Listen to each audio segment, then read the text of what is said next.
শনিবার বিকেল ৫টা নাগাদ গোপন খবরের ভিত্তিতে ধর্মনগরের পদ্মপুর ক্লাব সংলগ্ন এলাকায় দুটি বাইক সহ সন্দেহভাজন দুই ব্যক্তিকে আটক করা হয়।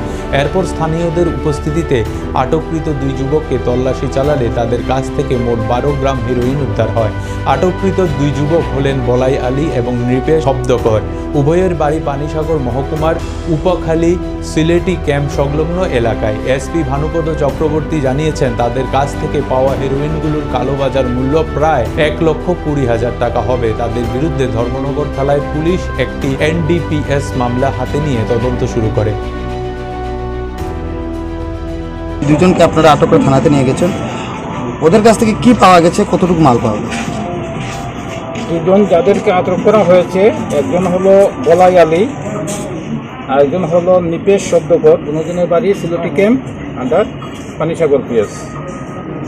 একটা বাইক সিজ হয়েছে, বাইকটার নাম্বার হলো TR 057513। ওনাদের পজিশন থেকে পাওয়া গেছে 12 গ্রাম বিশুদ্ধ হেরোইন, যেটা আপনাদের সামনে এবং এখানে যারা সাক্ষী আছেন, সরকারি কর্মচারী আছেন, ওনাদের সামনে সিজ করা হয়েছে। ধর্মনগর থানাতে একটা NDPS কেস হয়েছে, তাদেরকে অ্যারেস্ট করা হয়েছে।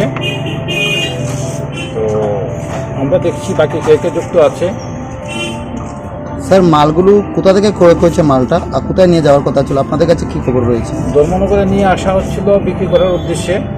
এখানে যারা জমেছেন, এখানে এটা জায়গাটার নাম হলো পদ্মপুর। এখানে ক্লাবের যারা সদস্যরা আছেন খুব সাহায্য করেছেন আমাদেরকে আটক করার জন্য।